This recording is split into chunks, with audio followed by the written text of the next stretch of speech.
everyone. Welcome to another edition of the very exciting LPTV Disney Morning News Show. My name is Doobie Mosley. I'm co-founder of Laughing Place, the tech guy for Laughing Place, the guy who is enjoying the ability to wear a bunch of Disney t-shirts now after 50 years of wearing boring, solid colors that come in my size.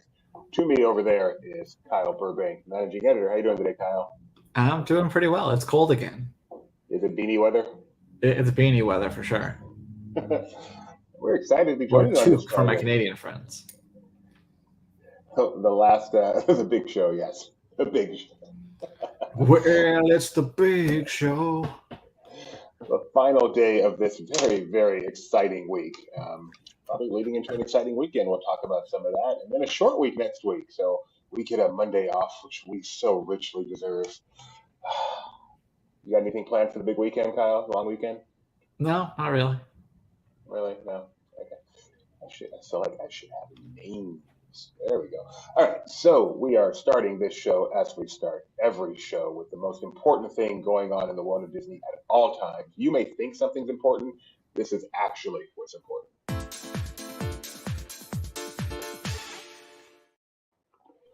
What do you think, Kyle? How is the stock doing today? I believe it is down. You believe it is now? Why? Is there something going on in the larger markets? I don't think so. It feels more. I feel like I get it right more when I say it's down. You're so right, which is not a good thing. It is down to 104.51. I think yesterday around this time it was at 106 something. So now's the time to buy. Buy low, sell. See, that's what people do. It goes down, and they think, "Oh no, I don't want to be in this stock. It's losing money." No. It's on sale. Exactly, it's on sale. Is there any way in the world, literally, is there any way in the world in the next, say, 3 years, the stock is not going to go way up, go back where it was? I don't know, because it popped when they were valued, when they wanted to be valued like a tech company. They had that for a year. It got valued like that, and then they changed their mind, like the stock market. So I don't know what happens.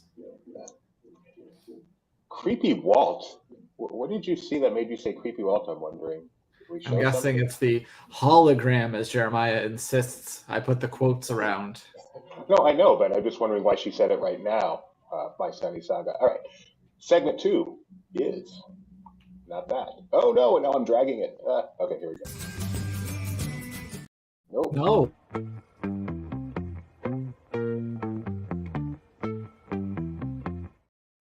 That's my favorite intro. It's good.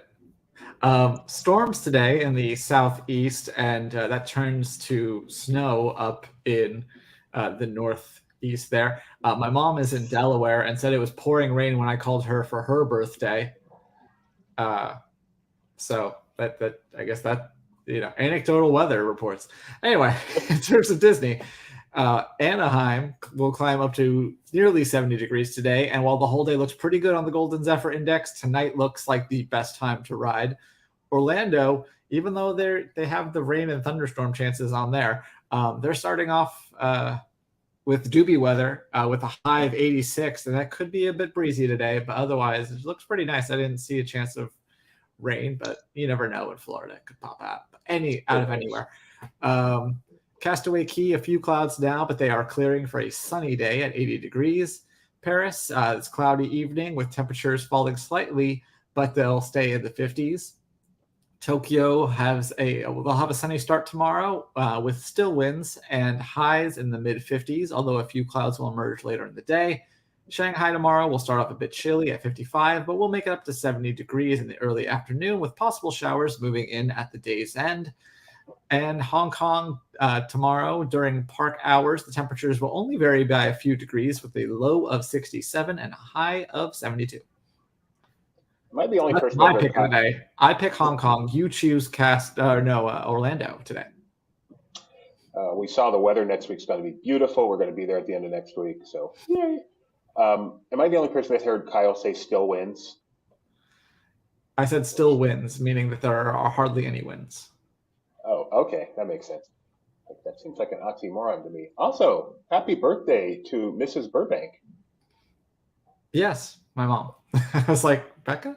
That was a few days ago. Yeah, it's my mom's birthday. So shares a birthday with Gideon, apparently. And you called her on her birthday. I'd say I'm about 50-50 on my my getting that done, as I should. I love my mom. We have a great relationship. We Well, rarely you would talk get to her on along the with my phone. mom because the reason she got off the phone with me is because she was going into a Bath and Body Works. So After this show, Kyle, for me, I want to find out your mom's favorite flavor at Bath and Body Works, and you must ask her in that with those she words. said soap is on sale. So yeah, I'll have to. And then I have another connection, but I will tell you that one later. Okay. That's for our Patreon feed. There might be another birthday going on, but we will get to that later in the show. All right. So before we get to the funnest news going on in the world of theme parks today, let's just get out of the way some serious news. The latest update on the labor front, Kyle. Are you prepared for this? Yeah, so apparently the unions that are negotiating with Walt Disney World put out a statement yesterday saying that Disney was refusing to add to their. You might see some headlines that say that they're refusing to add, quote, 1 cent to wages. That's not really the case. They're refusing, according to the statement, refusing to add 1 cent to their proposal. Wages would still go up. They're just not sweetening their deal. So it sounds like they are looking at taking further action. Disney did respond. They issued a statement. If you can scroll down to that so I can read that exactly. But basically they're saying that they kind of just reiterate what their deal is, and then also mention that under one of the proposals, upon ratification of the contract, the wage would go, most cast member, or I think all non-tipped cast members would go to $17 once the contract is ratified, and then plenty of them would go to $20. So and you can see Disney's statement there. We've provided the union with options that would set all non-tipped cast members on a path to $20 an hour and provide opportunities for immediate increases. And we look forward to continuing discussions. That came from Disney spokesperson Andrea Finger, who I know. I got to see her at the Tiana event not too long ago. Very nice. But yeah, then a little further down on that, they do have not a statement, but some other information about. Yeah, we mentioned that Universal just raised their wages to $17, and Disney says that under one of their proposals, non-tipped would go to up to at least $17 an hour upon ratification. Then it would increase to $20. But that one, so another thing that the union said was that one of their proposals actually decreased the back pay. So I'm wondering if that's kind of what they're talking about. Like, okay, well, we'll make it 17 now, but then the back pay, the timeline probably got shrunk. This is just speculation. I'm not saying that that's what it was, but I just could see that those two things could have happened at the same time. Absolutely. All right. So let's get to the fun news. Got that out the way. The important news, but now some fun news. Super Nintendo World has officially opened at Universal Studios Hollywood. Can you tell I'm typing right now? Do I hide it? And our guy Mike Celestino is there. They have a big media event 2 days ago. I think yesterday I read was Digital Content Creators Day or something in the park, whoever those influencer types are. And then today it's actually open to the public. Mike got the video. I really wanted to see the very first public guest going into the park. So let's show that video right now for y'all. Boom, boom. The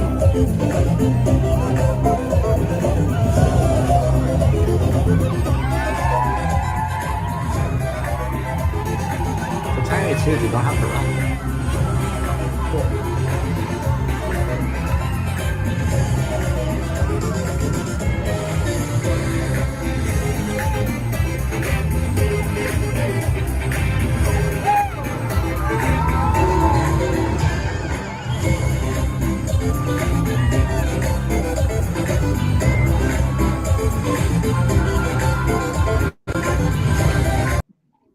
That music goes hard. I like all the dress ups. It's cute. So we wanted to have Mike on with us this morning from Universal, but as you might have noticed, more than a couple of people had their cell phones out. Signal is absolutely horrible out there today, so it's taken them forever just to get tweets up. So we are not going to be able to go live to Mike today, but he is tweeting it as best as he can, and you can check that out on our Twitter feed. I'm just checking right now to see if he has anything new. since we've gone live here, our Twitter thread. Let's check that out. Let's go ahead and share that. We can all learn together. So this was just before the moment this morning. These were the crowds out there by Transformers waiting to get in, and the media. Oh, this is when there was 10 minutes left to go. So that's what's going on in the Super Nintendo world. Social media, this is a huge thing on social media today. So if you're really interested in following it, just put a search for Super Nintendo World and stay tuned. Lots going on. And it's always, I don't know, there's something very fun about a new land opening that's, you want to be a part of it even when you're not there. So you just want to set the hashtag Super Nintendo World on your tweet deck or whatever and just watch it all day long. And at least for a little bit, feel like you're a part of it. So do that. Are you going to do that, Kyle? Do you care? I'm going to do that. Sorry, I'm chasing down a story. You chase. I also wanted to show this. This comes from Random Recess, so not our Twitter, but someone else's Twitter. A look at what things look like up top right around then. Because the Super Nintendo World's on the lower lot. Universal Studios Hollywood has an upper lot with the glorious skyway to get down to the bottom. Is that what they call it? Skyway? I don't know. The giant escalator. So this is what it was like up top. Starway, thank you. Skyway was a whole different thing. This is what it was like up top this morning. This is just 10 seconds of the queue. And you can see this is right at the entrance to the park. And it's queuing up way back here. I heard it goes around Kung Fu Panda. And this is, at the top before you even get to the stairs where it goes down. And then there's more queuing down below. So, I also saw someone show the ride times. Other than Super Nintendo World, it is a great day to be at Universal Studios Hollywood. The lines are low, except for Super Nintendo World. Kyle's just sent me some breaking news. I think that's breaking news. We got, hold on, we have a thing for this. Okay. As soon as I find it. That's awesome.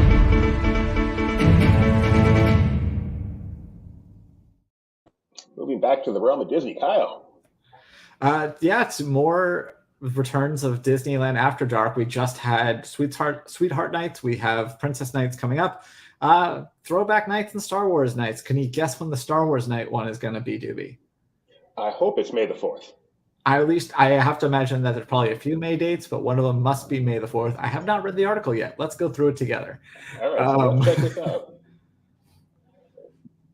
So 3-hour party, which is it starts with, you can get in at 6 o'clock, which is the park is still open, so you get to mix in with them. Then the private party begins at 9. So this does get you 3 hours into the park during the day without buying a normal day ticket. And usually they'll have it if you're already in the park anyway. Like if you have a full day reservation, you can go and pick up your stuff somewhere else, and so you don't have to leave the park and come back. But April 18th and 20th will be the Disneyland After Dark Throwback Night. This one will be 50s and 60s, it sounds like. In the past, they've had an 80s night, a 90s night. This is taking it way back. So this is the first for 50s, 60s? I feel like they did a throwback night before, and I know that I don't know if they've done, I don't think they've ever called it like 50s or 60s night, but I feel like one of the first ones was this. Some of the more successful ones were the 80s and 90s, where, it kind of hits the nostalgia of my demographic. Wow. Classic Fantasy in the Sky, 50s themed parties, snack like it's 1955, and then backdrops for things like a Skyway, Gone attractions. That is really fun. And then, of course, a huge part of this is the characters. So I wonder what they're going to bring out for 50s, 60s characters. Maybe they'll all be in black and white because the world hadn't turned color yet back then. Yeah, I'm pretty sure that they've done Throwback Night before. I'll have to look in the archives. It's the only one. One of the first ones. That's what I figured. That's kind of what my memory said, but it all blurs together after a while. And obviously they've done Star Wars Nights before, so let's get down to that one. Yes, indeed. And see if we were correct about our guesses. May 2nd, 4th, 8th, and 11th. So yeah, obviously, I think Benji spent the last Star Wars night in line to buy something, and ended up all they had left was the Ahsoka hilts. So I think he bought one of those just because he dedicated so much time to standing in line already. That's right.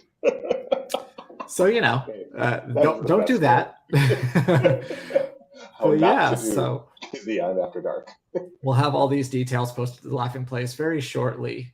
But heads up that more events. These do usually sell out fairly quickly, depending on the theme. I feel like the Star Wars Night one will go pretty quickly. Throwback might last a little bit longer. It kind of depends. I was surprised, actually. I saw someone tweeting, I think the final Sweethearts Night was either yesterday or the day before, and they actually had a sign in the park saying tickets still available. Trying to encourage people. I mean, after Valentine's Day, yeah, kind of loses its luster a bit. Oh, okay. So my wife kind enough to send me a link from one of the 50s nights in the past. This is so awesome. Skyway, not really a backdrop, but a Skyway photo spot. That's pretty cool. So, yeah, we do have coverage of that up on our site from one of the prior ones. There's so much going on, and we cover it all, but it's so easy to forget. I sent you another piece of breaking news as well. I'm not going to hit the video again, but one of the things I saw when we were talking about the Super Bowl ads, people were upset there was no promotion for the Marvels, and now we have a little bit more of an idea why that might have been. They released a new poster for the film, so you see 3 different Marvels. You have Kamala Khan, Carol Danvers, and Monica Rambeau. I think there's Monica and there's Maria. I get them confused. But you'll notice there at the bottom, November. This movie was supposed to come out in earlier than that. So, I'm great at this, by the way. I know everything about it. But yeah, it was supposed to come out this summer, I think. And so it's getting pushed to November. Yeah. So, one of our chatters all in the game, we're trying to chase down if this is official. Not that we doubt you, but No, I'm sure that's correct. I haven't seen that part of it yet. I'm sure that if I checked, he says that the Marvels is moved to November 10th, which we just confirmed here, and that the Haunted Mansion is being moved up to its old date, which is July 28th. So we yes, do hope that is to correct. Get verification from Disney. Kyle says that's correct. So there you go. Wow. So lots of breaking news here this morning. What a time to be alive. Any thoughts on that? I know you're a huge Marvel fan, and you sad to be waiting a few extra months for that. I'm excited for the movie. It's probably good. This is, we talked yesterday about them spreading things out. I don't know if this is part of that initiative, but I'm excited to see more about this. I'm looking forward to this movie. I really enjoyed Ms. Marvel. Captain Marvel it's a fine movie. I have no problem with it. So I'm looking for this. And of course, we met Monica in WandaVision. So this ties together a few different projects. So I think it'll be pretty cool. Captain America is a fine movie. I have no problem with it. That is a ringing endorsement from. Well, I'm just saying, it's not my favorite, but I also don't hate it the way a lot of people do for both realistic and stupid reasons. I agree with you. Actually, I thought it was a fine movie and nothing more. Sorry, we got past the After Dark thing so quickly. Just want to see if there's anything else I wanted to. Right? No, we're good. Okay. Back to our scheduled program. So, Kyle, you just proved your movie review acumen. I know you had the opportunity last night. You, your lovely wife, left the dog at home to see Ant-Man and the Wasp: Quantumania. So, the question I have been waiting to hear since I knew you were going to see that is, what did Kyle think? I enjoyed it. I thought it was a lot of fun. There's some Star Wars vibes to it, I will say. I hope that doesn't give anything away, really. But no, I thought it was fun. And, I was thinking about it kind of after the movie, how, people have said that, the Marvel movies aren't as good as they used to be. I thought this was perfectly fine. And I think for me, because it's so big now, it's more just kind of about reading that next chapter. And if you're reading a book, if a chapter moves you from one to the next, you're not going to be like, that one wasn't my favorite. I don't know if I want to keep reading. Like how that doesn't happen a whole lot to me, at least. I don't know about you. So I think I kind of give them more of a pass because of that, because it's all just part of a larger story. I don't know if that's the right way to think about it, but that's the way my brain works at this point. I do want to show off. We went to the Alamo and we got this like little magnifying glass and a little menu with special things. And the top one there is, can't really see it, but it's Orange Slices Shake, which I thought was fun because that's a reference to Civil War when he shrinks back down. He's like, does anyone have any orange slices? So, and that's one of the complaints I hear about this movie and Marvel in general right now is you go to a movie to see a movie, and it really does feel like you're just seeing And it was a something movie. else. Like, I think it was a singular story. And I know you were concerned about not having as much of the Ant-Man humor. I think there's still a healthy dose of it, especially at the beginning and end, but peppered throughout, there was still those beats that I associate with that tone. So even though there are, higher stakes and they're in a much different place, I think you'll still find something to enjoy about it. How, if it's not too spoilery, I'll let you decide that. How much of it takes place in what, the quantum realm? Is that what it's called? All but the first 10 minutes and the last 10 minutes, or well, I don't know about there's like a little bit, like the other scenes and stuff, like the post-credit scenes and things like that. So it's just a big most of it's just taking place in this giant CGI world with weird colors and stuff happening behind you. Yeah. Okay. Rotten Tomatoes has not been kind. The critics have not been kind to this movie. It currently has 48% on Rotten Tomatoes, which is not a great score. It has 84% on audience, which frankly is not a great score. Audience score is usually, for a decent movie, usually higher than that because, they self-select for the movies they want to go see. So that is not a great percentage either. Not horrible, but not great. But 48% is definitely a little disappointing. I'm sure over at Metacritic, they've got it at 49. So the critics have not been kind to this movie. But Kyle has, and Dingy, who reviewed it for Laughing Place, has, and they are the best critics I know. I don't know if I'm going to see this. If I see it I'd probably see it on the cruise ship I'm going to be on a little bit, but I don't know if I want to take 3 hours out of my cruise to see this. That's a big question. I thought it was better than Thor: Love and Thunder. Like, I enjoyed that movie too, but I can see where there's like issues with it. I thought this was, it's also Doctor Strange. Recency bias. I thought it was a lot of fun. How about Multiverse? Multiverse, I also liked, but it was more, I'm not good with like jump scares and stuff, so I was more nervous going to see it. That had probably more surprises than this one does. Oh, there's also, never mind. I don't need to talk about it, but there's a couple things that I could see Marvel fans having issues with this movie. So, in your opinion, as a Marvel fan, the MCU is fantastic. It's been around for quite a while now. Do you see not even a decline? Because I feel like if it stays on the same path, that's gonna decline because people just, they get fatigued. Do you see Marvel fatigue happening, or do you think does this give you an indication that maybe they have some new, fresh stuff to do? I mean, I think that there's some people that are kind of burned out on it for again, good and stupid reasons, depending on who. But no, I don't know. I think it's interesting. I like that they're trying different things. Like I said, I was a big fan of She-Hulk, and I'd be fine if season 2 were seriously just the legal comedy and basically had nothing to do with the rest of the Marvel universe. Like, I think Star Wars, people think about it too narrowly, and I'm excited for them to explore stories that take place in the world and feel like Star Wars, but have nothing to do with anyone we've ever met before. Like, I don't think we should be so scared of that. That should be what we want, instead of trying to connect everything and be like, well, this one takes place in the 10 minutes between episode 3 and episode 4, but not that. Just have a little fun. Don't be so worried about it. Don't worry about the fans, the loud fans. All right. Staying in the Ant-Man universe, we got some news yesterday for the parks. Catherine Newton here to tell you all about this very cool specialty drink vessel available only at the PIM Test Kitchen at the Avengers campus. This specialty drink vessel is called the Ooze Cauldron Sipper, and it's based on the one that we drank from in Ant-Man and the Wasp: Quantumania, and now you can drink it too, and you don't even have to shrink down to subatomic levels. You're welcome.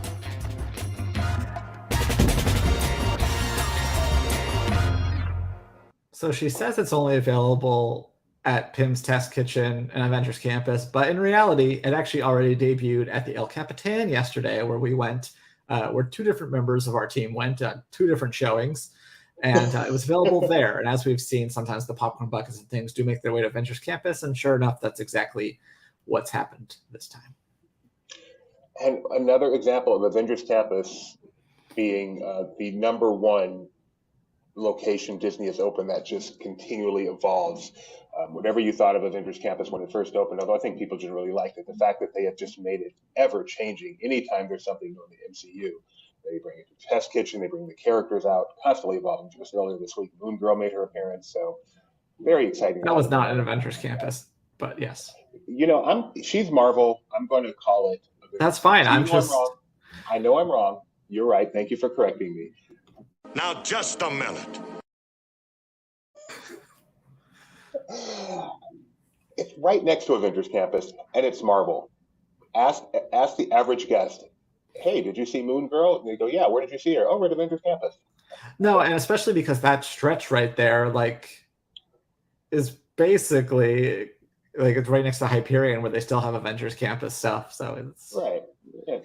You're talking it's going to get absorbed. You know, it's going to get annexed eventually. Annexed? I know, but we're talking about Ant-Man, so I said annexed. Okay. See how clever? That was Kyle clever. No, it was bad.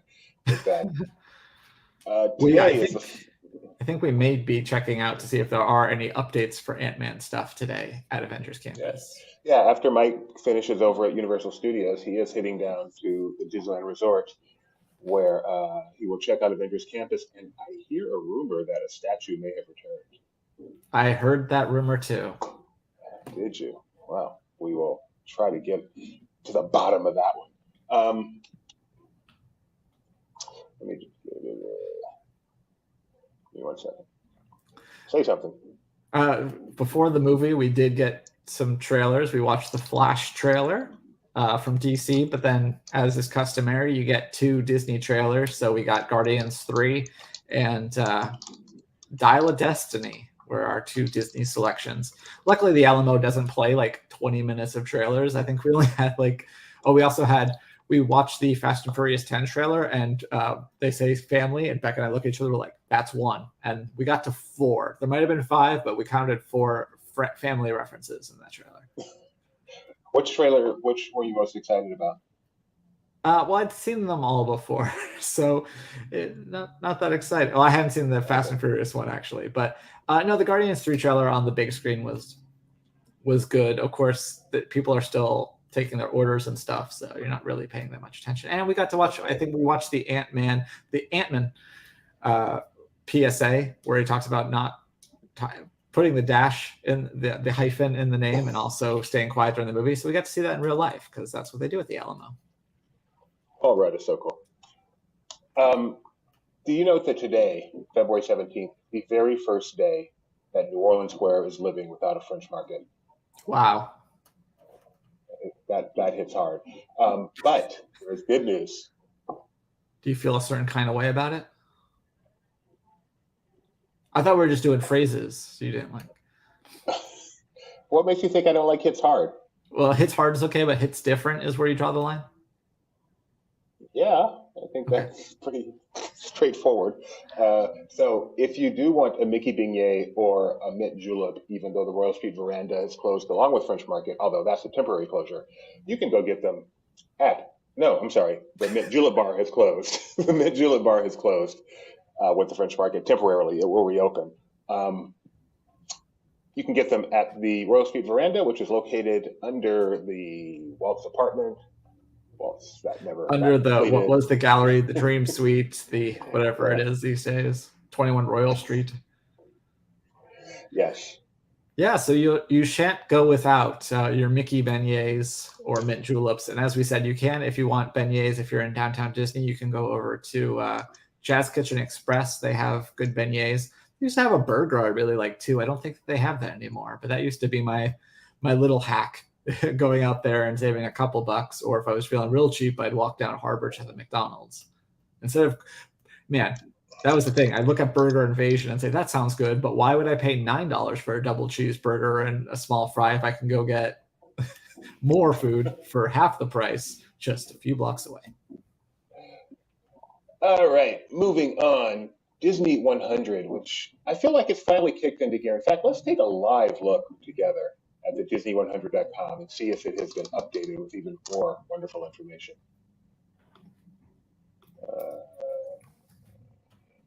it has not. Nevertheless, I feel like Disney 100 is now underway. So they have announced some new special edition movie re-releases. Are you familiar with this story, Kyle? No. Yeah, so they're releasing. I did see this. I just didn't get it off the bat. Yeah, so they're re-releasing some of their movies in Steelbook. If you're not familiar, just as a special case, we actually really like them. We have a lot. I think I might have shared before. We have all of the Marvel Phase 3 movies on Blu-ray or DVD or whatever we had at the time. And several of them are Steelbooks. Sometimes they're exclusive to like Best Buy and stuff. But I really like the feel of them and the way that the design. So they're releasing a bunch of movies, including some more recent ones like Encanto, under the special collection. So if you don't already have these movies on Blu-ray, here's a nice way to pick up a few of them and have like a very unified looking collection on your shelf. Since that's probably what most people do with physical media these days anyway, is just leave it on a shelf and stream the movie on Disney Plus if you're like us. I know. But you're like, but I can watch it that way if I want to. Well, I guess if you have the ad-supported Disney Plus, I don't know how that works.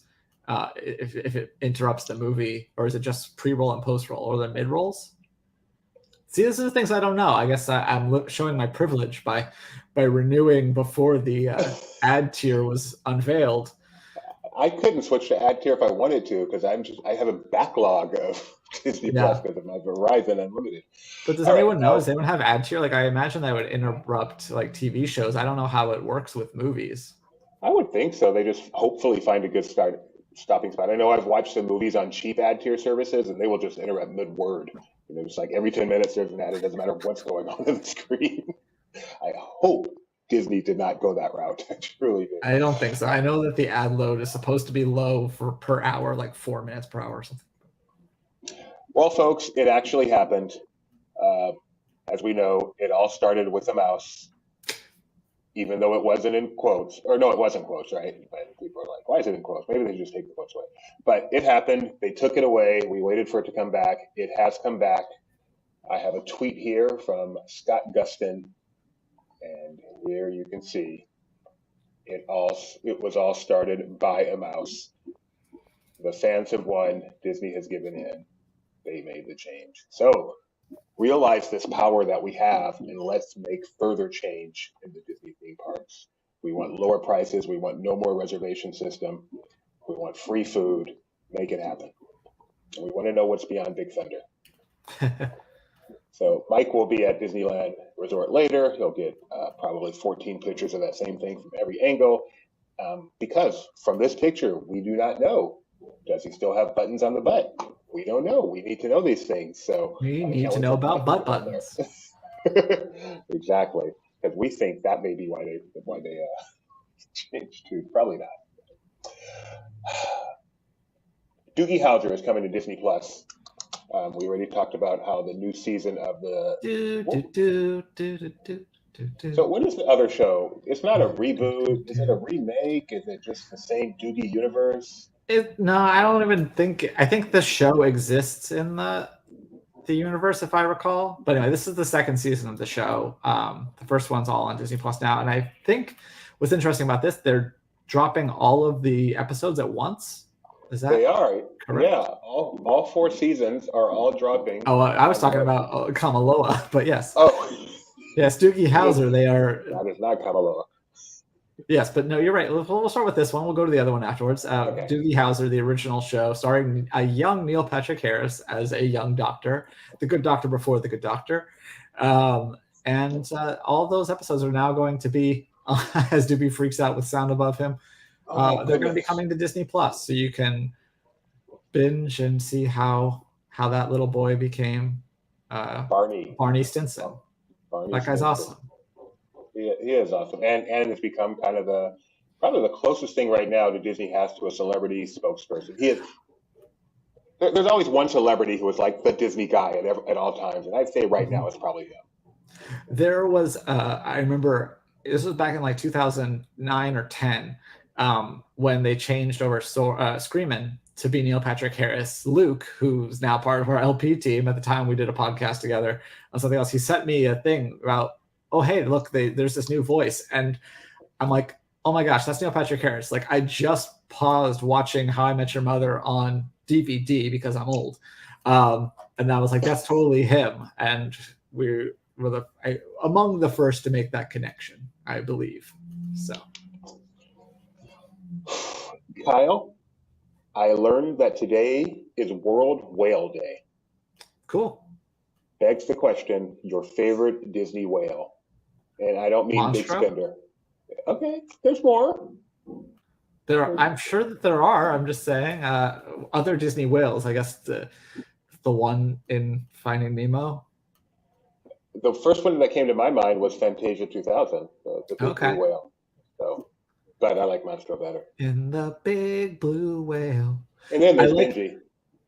Yeah, Benji's is definitely a Disney whale. But no, I like Monstro. I like that not the entrance of Storybook Land, but that scene in Storybook Land. That's kind of one of the iconic features of Disneyland. That if that ride ever went away, I'd kind of miss that. It's really sticks out in my mind. Now, are we missing any? Someone let me know. Oh, see, My Sunny Saga, the whale who sang at the Met. How could I forget that one? That is a great Disney whale, actually. That Kyle is not familiar with. Are you not? I don't think so. No. Oh, I think I can picture what you're talking about. Okay. Yeah, that was probably the first great Disney whale. Oh no, I guess Pinocchio was. And then I feel a need there's to show also this one. I'm sure there's a whale. And okay, yeah. That's,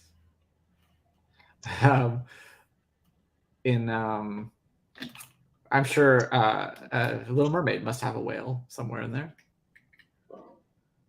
20,000 Leagues? No, that's a squid. Bailey Beluga. Well, baby beluga in the deep blue sea swims so wild, swims so free, heaven above and the sea below. Just a little white whale on the go. Is that a different song than Baby Beluga? That is Baby Beluga. That was just the verse. Okay. And I you're don't know singing the the chorus. verse. I only know the chorus. Way up yonder where the dolphins play. Are you a big I Raffi was fan? big into Raffi as a kid. Yeah. I know that catalog back and forth, including the ones that I didn't realize were Beatles songs at the time, like Yellow Submarine and. My son definitely had his Raffi phase. Not my favorite phase, but definitely not my least favorite either. Yes, Pines in Rome from Fantasia 2000. That's the first. Tony agreed with me. My favorite person in the whole world. If Tony agrees, I know I'm right. All right, let's get on to some.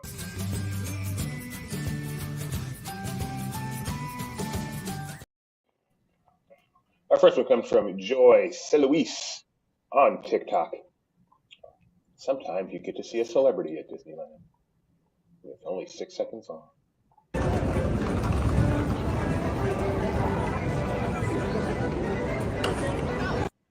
So what I didn't know about that is the name of the celebrity, I guess, is only in the caption. So Kyle, who did we see? I don't know. You can't tell? Is it Braun? My favorite part of this, let me pause it. Is the thing getting caught? Yes, that even Kylie Jenner's stroller gets caught in the train tracks. So there you go. One of Kyle's favorite celebrities there. I was looking at the guy instead of the girl. I didn't even know. Did Disney acquire Free Willy?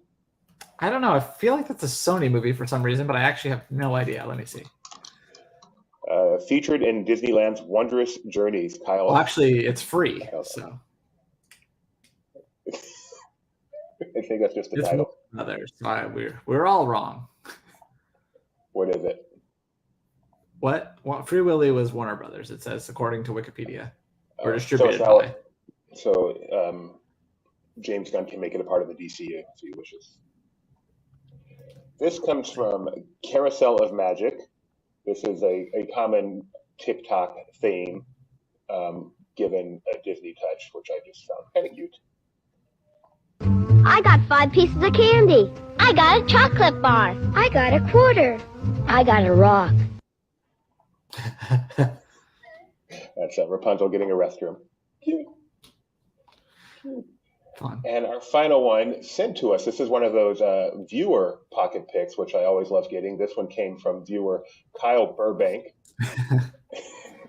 I was excited. I was like, oh, I didn't know about this one. Oh, yes, I do. So here we go. The caller is on the line now. What is your question for Agony Antman, please? Hiya, Paul. I'm a huge fan. Thank you. Hi. I wanted to pick your brains. So, what would you do if you had a really good mate, for over 20 years, Yeah. and then this friend, he doesn't live in England, but he's come to England, and he hasn't told you about it. And then not only has he not told you about it, he's come onto a radio show. What would you do? Oh my God. I know. Oh no. Would you be offended? Personally, if it's me, absolutely not. I tend to give everybody the benefit of the doubt. Okay. Oh God. Oh God. Caller number 4, reveal yourself, please. Hi, Paul. It's Olivia Coleman. It's Olivia Coleman. God, that is such a good. God, you really can do every accent. Where did you first meet? How did this friendship happen? Because this is a glorious friendship my that I don't gosh. think many people know about. We go back. We really go back. Yeah. I mean, God, how many years ago? Over 20 years. We were doing a play together, and Paul used to come and stay on the floor of our rubbish flat in South London. Wow. And come for Sunday lunch and things. And we'd, we had lovely. Well, Paul was properly in the play, and I had about 2 lines, I think. Do you want to tell everyone, Olivia, how this came about, please? So I was So listening you to can the edit. breakfast show. So I can relate to this because you see, she's giving him crap about being in London and not calling her. So my friends and I have talked about this when we go to the parks. Like if we go to Disneyland or Walt Disney World, you kind of feel like you need to contact everyone you know who's a Disney fan or lives in the area, and that just becomes untenable at a certain point. So there are times you're like, oh, I hope they don't catch me in the park. Kind of weighs on you as you try to enjoy your park day. I don't know if that happens to anyone else, but my friends and I have talked about this several times. But like D23, oh my gosh, can you try to make plans with every person you know that's going to the D23 Expo? Like, it's crazy. Yeah. So we just tell no one. We're like, we'll be here, and if you happen to stop by, great. That's what's nice about the booth. Yes, exactly. Yeah, that's what and we saw pretty much everyone just sitting there at the booth. It was great. All right, it is time for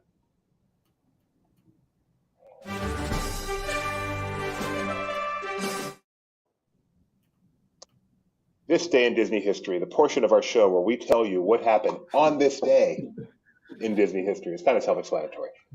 On this day. Doobie's the greatest tagline writer. Disney Trivia Live, where we play Disney Trivia live. Oh, This Day in Disney History. What should the tagline be? It's where we look at this day in Disney history. I feel slightly insulted. This is the second most insulting thing you've ever said to me on the show, the other being when you called me fat. We have never done that. You'll notice we just my favorite Disney whales, and I said nothing. One time, Doobie showed up in Orlando for a morning and didn't tell anyone who lived 2.8 miles from where he was standing, so he knows exactly what you're talking about. I was literally in Orlando overnight to cover a media event, so it's not like when Nick showed up in Northern California, who I've seen one time in my entire life 20 years ago and didn't tell me that. That was insulting. All right. On this day in 1963, Daniel Lawrence Whitney was born. Kyle, who was Daniel Lawrence Whitney?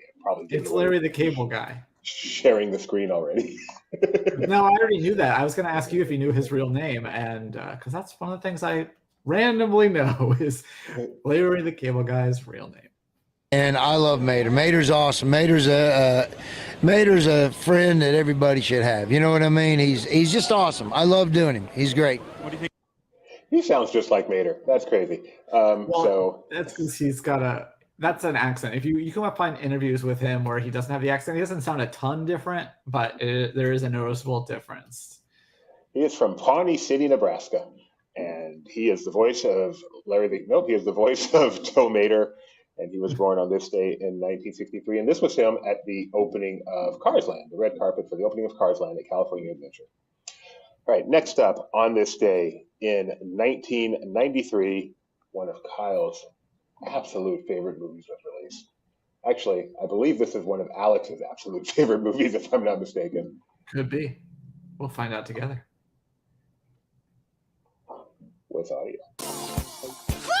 Yeah, I'm starving. Far from the everyday world, there is a place where big. Congratulations, Mr. Sims. You're the fattest boy in camp.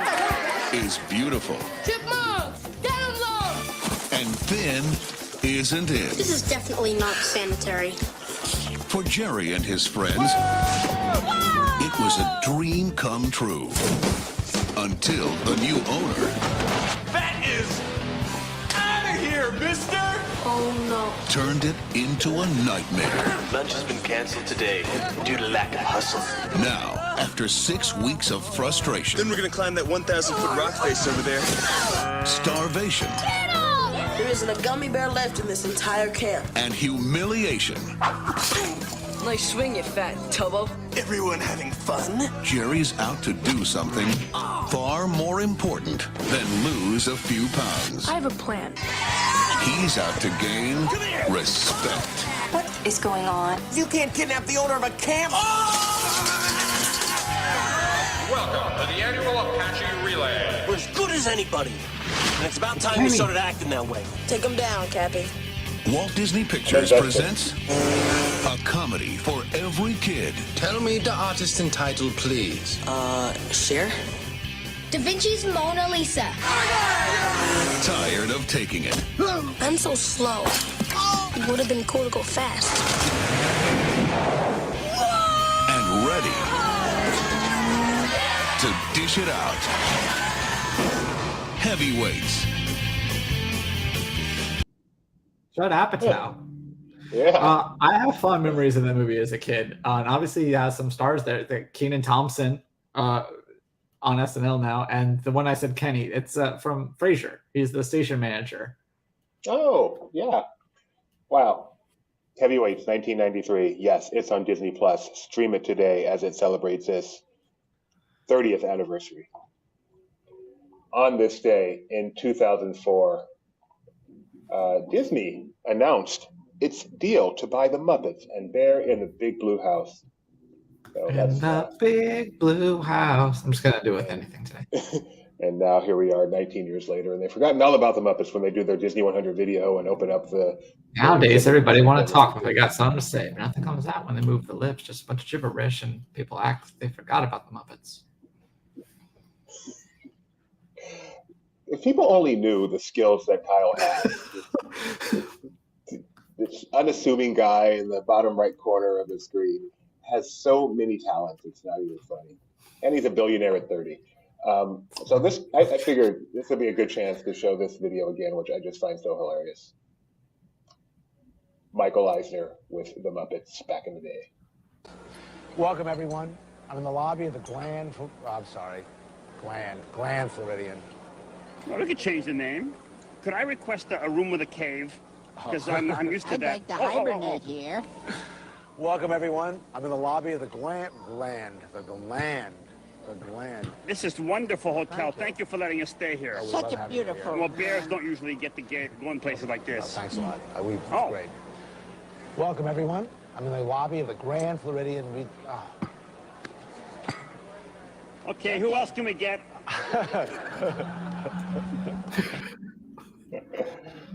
Nervous laughter is probably the most appropriate caption ever written. All right, on this day in 2006, another film that's now on Disney Plus. I don't think I'm going to be as invested in this trailer, but let's check out the beginnings of it.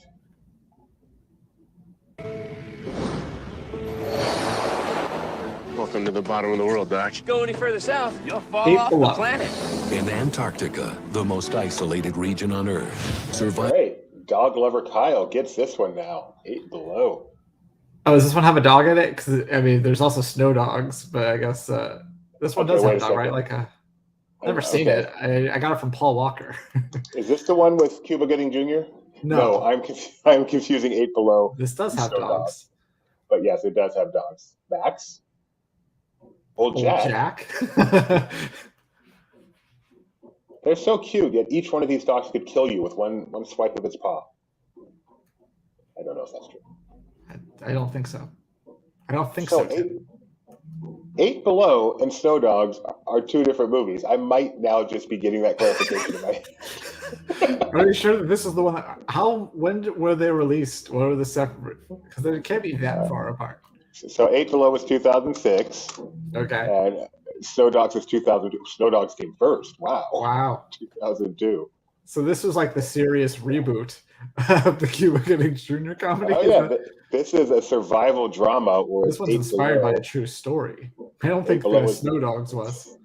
Adventure comedy. Let's see if the word true is in here. Nope, you search Wikipedia, the word true does not come up for Snow Dogs. Where, yes, it does. Is this one on Disney Plus, Doobie? It is on Disney Plus. It's a remake of a Japanese film, Antarctica. Okay. So, there you go. Yeah. I like so dogs. You can celebrate 8 Below Day by watching that on Disney Plus right now. All right. On this day in 2009, the co-host of Disney Trivia Live was born. Happy birthday, Gideon Mosley, turning 14 years old today. Here he is, test track, and one of my favorite pictures of him. This is my son. Surfing for that might not be. He was tall enough to ride test track at that point? Yes, he was. Okay. I don't know the height. Yeah, I also don't know how to judge height. I'm so bad with measurements. I can read the measurements of something on like a product, and then it comes and I'm like, oh, that's not at all the size I thought it was. What is this picture from? 2013. So he was almost 4 years old in this picture. 9, 12, 12. Yeah, almost 4 years old, January 2013. He used to love test track. We'd go to the park. We would wait for an hour. Not so much anymore. So, look at that paper fast pass. Yes, it was a different time. So happy birthday to my son. We will be celebrating later. We will be celebrating tomorrow. And I hope he is listening right now. He's able to say happy birthday to him for the first time today. Asleep when I left home this morning. Happy birthday. Nope, this is not a happy birthday. This is on this day in Disney history, one of the most beloved attractions in the history of Disney California Adventure had its final ride. Kyle, do you remember Luigi's Flying Tires? I do. Yeah, this was exciting at the time, like when it opened, because we've all seen the videos of the flying saucers. At least I did. Like in first 50 magical years, like that seems so cool. Why did they get rid of it? And then we did this, and we're like, oh, that's why. Let's add some beach balls at the last second so that this isn't so boring. I thought it was fine. Like I still kind of enjoyed it. Like it wasn't the best. I think I might still prefer it to Rollickin' Roadsters. But you know what? It's a challenging thing. I like the concept. The concept is sound. It's difficult. Yeah, it looks so boring. It sounds so cool. You're floating, but it looks so sometimes boring. It worked. It was kind of hit or miss. No pun intended. Whether your vehicle was actually going to glide like that, or whether you're going to kind of sit in one thing. I think probably the delta of experience was just too large. Hey, it's Jeffrey R. Epstein. That was right. I thought that was which is what you want when you wait for a half hour for an attraction. I hope I get one that actually works and I'm able to go somewhere. Well, it's not even necessarily that it works. I think it was more just like where you were positioned and how you moved. I don't know, but yeah, that was unfortunate. I do wonder, though, if at some point, 20 more years down the road, they're going to try once again to resurrect the flying saucers. So we got to figure it out this time. We're going to do this. But instead, we have Rollickin' Roasters right now, which Kyle apparently is not a huge fan of. It's fine. They should do a Toy Story version, because then, since it's like an air hockey table, they could have the "Hey, ya hockey puck." Makes perfect sense. On this day in 2017, the debut of an Animal Kingdom classic. Share this ad. Kyle, do you have any fond memories of Rivers of Light? Never saw it. So, no. It was cool that it existed and took people away from the rest of the park, I guess. Yeah, the park was open at night. That's a plus. Wait, Donna, one of our, someone who actually experienced the flying saucer, said she loved the flying saucers. Wow. Well, flying saucer, UFOs are in this week, so. I was going to go to that story, but then no, that's not really what this show is about. 2017, Rivers of Light. It did not last long. It is already closed. First they retooled it, and then they just removed it. Visually, though, I mean, it's not anything worth sitting and waiting for. I saw it one time, but just to be kind of walking in the area and seeing this stuff on the lake is really beautiful. Kyle. Well, the show got delayed too, didn't it? Like I make fun of Benji every time he wears the Jungle Book Alive with Magic shirt. I'm like, really?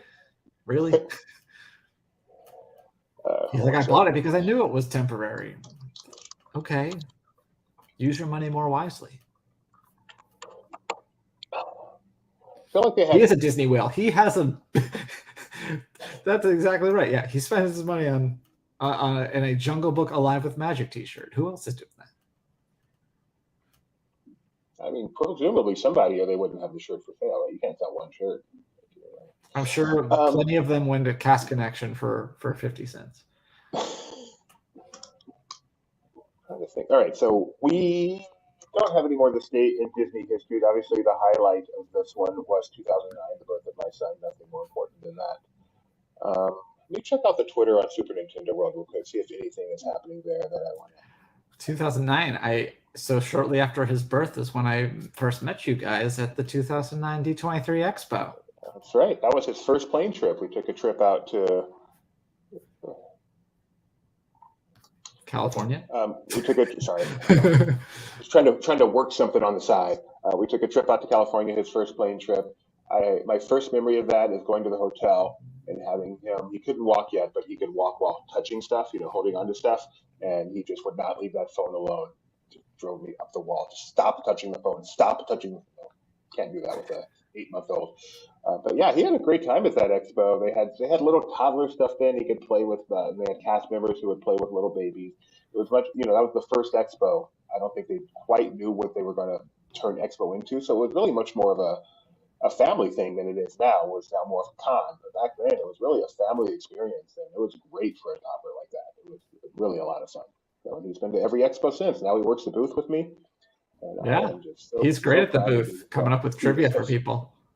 He is fantastic. So incredibly proud of my little boy. All right, we have some breaking news, right, Kyle? What do we got? I really want to talk about how stupid these photos look.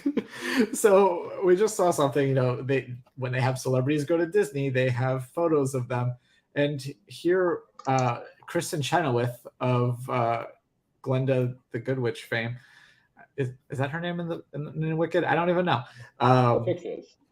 But she's on all sorts of stuff. Anyway, she went to Walt Disney World and saw the Maleficent dragon. It could just be that she's green screened onto there. Who would know the difference? It might very well be. I have no idea what's happening right here. I guess she played Maleficent. That's kind of the bit. She was in Descendants. That's why. But okay. Yeah, what a weird. I don't think this is green screen. What a weird pair of photos. Is she green screened?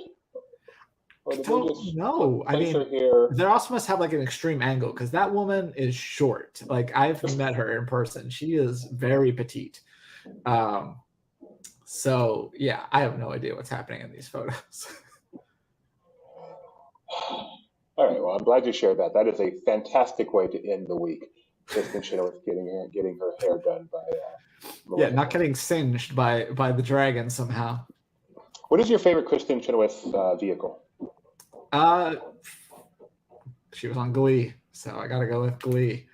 No, she's in Wicked's fine. She's good in that. She had an ABC show, GCB. Did she not have an ABC show, Pushing Daisies? Was she on Pushing Daisies, and was Pushing Daisies ABC? I think it was ABC. Daisy. I guess if she's on it, then yes, then that counts. Let me make sure she was on it. That's what I think of her on first. Yes, she was on Pushing Daisies. She was I think pretty much the third major character in Pushing Daisies. So that maybe the fourth. That is my favorite Kristen Chenoweth vehicle. I like that. Anything else? It's Friday, Kyle. Monday's a holiday. We're not going to be back until Tuesday. Friday. Is there anything else you want to mention? Well, we're going to give it another couple minutes as we wait for the top of the hour here. Ant-Man's in theaters. You can go check it out for yourself and see what you think. I am. See, Rebecca says Pushing Daisies. Pushing Diocese, yeah. Ant-Man and the Wasp: Quantumania. I am curious what the box office expectations are because we definitely will be talking box office on Tuesday. Yeah. It is, according to Variety, it's expected to bring in $95 to $100 million domestically. And with the holiday on Monday, that figure could grow to 110. So opening weekend, holiday weekend, 110 million for Ant-Man and the Wasp: Quantumania. The critics don't like it. Very anxious to see how it does. I don't know if we have. Yeah, so we have Thursday numbers already. It did 17.5 million in previews, which is considered formidable. So that Okay. I mean, it could have been disappointing. It could have been meeting expectations. No, it's formidable. So that is a great start for Ant-Man and the Wasp: Quantumania. Hopefully, it does well over this weekend, and we have some great news to report on Tuesday, along with a stock bump to go with it. That would be nice. So yeah, it's interesting because they used to do midnight movies, and so those would always be lumped in with the Friday, and then they started doing these previews, and there was like a whole school thing like, no, you need to call those Thursday grosses, and then separate them out until midnight, and then that can be part of Friday, and then they've just given up on that. So these preview grosses, even though we have them now for Thursday, they'll get counted into Friday's totals, which is why you see big drop-offs between Friday opening and Saturday. It's all pretty silly. But yeah, midnight movies, like movies might play at midnight, but the midnight release, that's a thing of the past. It's been gone for several years now. It's very interesting. And might I say thank you, because I can't stay up till 3 a.m. watching these things. It's just not going to happen anymore. Yeah, no, it's definitely been nice. Because for a while it was very hit or miss. Like some studios would do not at like 10, and then that got pushed back to 8, and then some would do 6, and then now it's just like now they start basically in the middle of the day on Thursday. It's going to get to the point where they start doing midnight Thursday screenings, and then people are going to complain how, well, midnight's kind of late, so I have to move it up till 10 p.m. Wednesday, 8 p.m. Wednesday. Yeah. Here's a tweet from, I lost it. Parks and, sorry, got to give credit to the Twitter. This is Parks and Cons, at Parks and Cons, and this is just a look at what it's like over at Super Nintendo World this morning. Now, what I don't know is how they are controlling access to the land. I can't imagine they're letting just everyone in there at once. But just to give you an idea of what it's like in there right now, or a little bit ago. And honestly, it doesn't look that horrendously busy. Like I said, I'm sure they are controlling access. I don't know how they're controlling access, what the wait is like to get inside, but at least from the looks of that, to me, it is not just jam-packed wall to wall. It looks pretty reasonable to me. Curious what you think. Pretty busy. I'd love to find out, and would love to see how they are handling it. Unfortunately, I don't know. Should ask Mike because he knows. He actually just texted me. I'm not seeing any big breaking news yet, so. I'm asking him if he knows how they have access to the land, since he literally just texted me because he has some new pictures. I'm going to see if I have access to them. But I have to.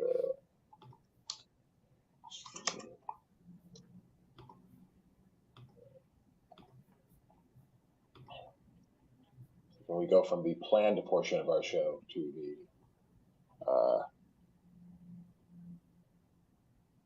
breaking news as it happens, trying to find information for you portion, not quite as well produced, which is saying something. All right, so he is able to help me there. I will show this picture. Of course, Ben, she put the Chenoweth photos in to do. Top story. Of course, there's also 0 chance he actually looked at them. Less than 0. I mean, to be fair, he's on a plane, so. Well, then maybe he should just be sitting there and eating pretzels. Wow, technically, well, no, not even technically. There's no way around it. He's your boss. He's not watching. Luke says they're supposedly doing a virtual line, and ta-da, they're doing a virtual line. Do we know, though, are they somehow trying to control how long you can stay in? Do they seem to be monitoring the exit? And if you have any more details on how the virtual line works, I would love to know.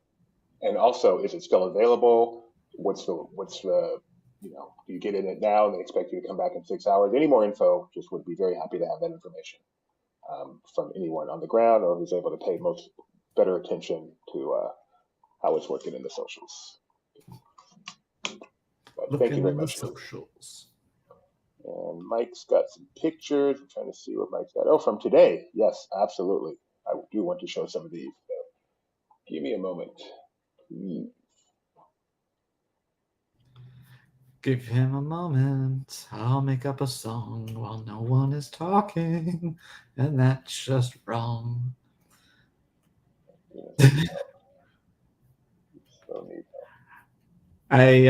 Trying to think if there's anything else I can bring up. Well, we have all sorts of. I want to play these bumpers. They're so much fun. Let's relive.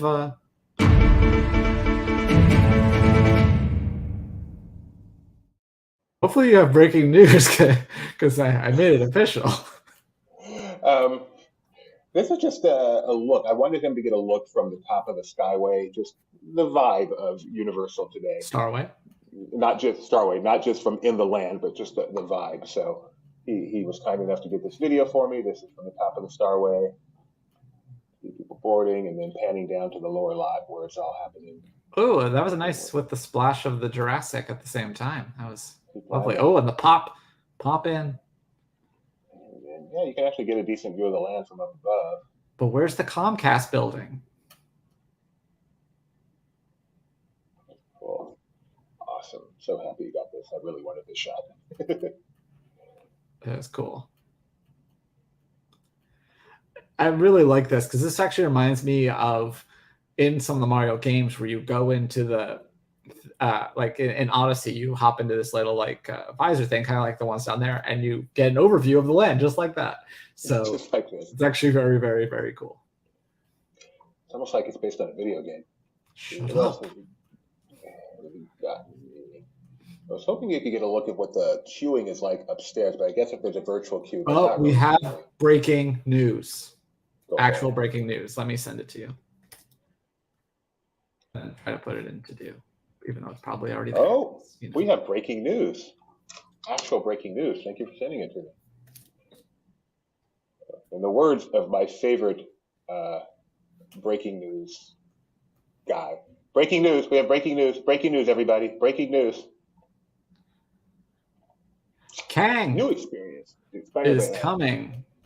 Just scroll down to the photo. I assume there's a photo in there. It was in the tweet. There he is. Kang, the Conqueror, is coming. Starting. I didn't read the thing. That's how breaking this is. Let me see what the tweet says. That probably will give me the info quickly. No, it doesn't. So yeah, does it say encounter the mysterious King of the Conqueror at Disney's parks? Be on the lookout for Kang for a limited time. Presumably today. One would hope. Well, Mike will be down there today, so hopefully so. This is an awesome looking character, by the way. He is. Yeah, that looks awesome. So you saw him. How good a villain is Kang? He's good, and yeah, I won't say more. Okay. Is he? No. I once had a dream where. Oh, I can't say that either. We'll just go on. All right. Doobie dreams of Jonathan Majors. If you take one thing away from the show today. Remember, I had a dream that I bought King Kong and tried to hide it from my wife. Yes. Now you can probably connect the dots. Any other breaking news happening right now? Not that I've seen. That was the breakingest of news that we didn't even fully read. But they didn't say anything, so it kind of works out.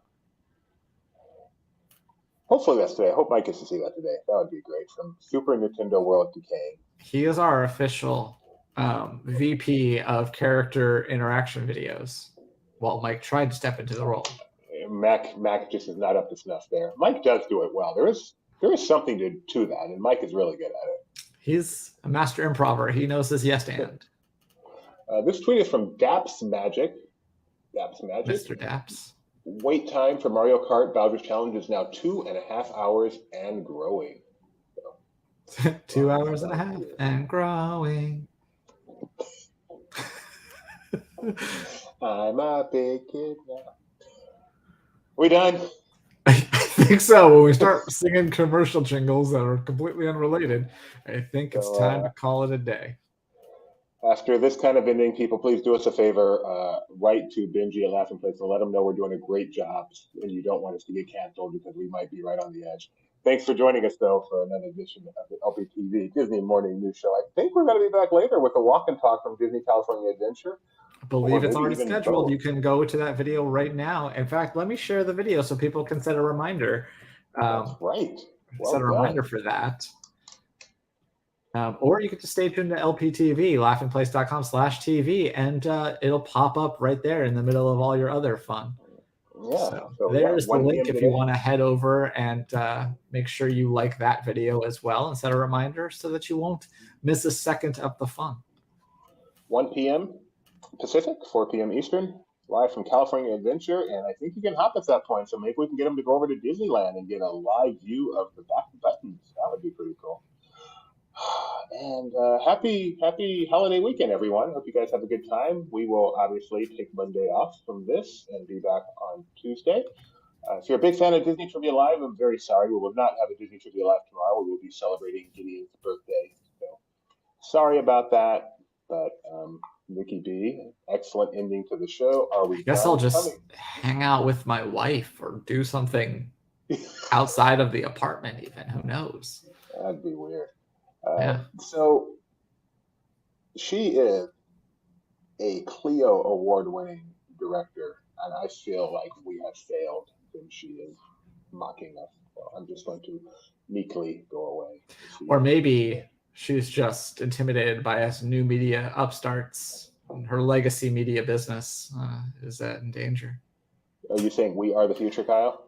We are the future. Is basically what the future is now, Doobie. We are the Pepsi generation. I'm pretty sure we are done. Bye, everybody.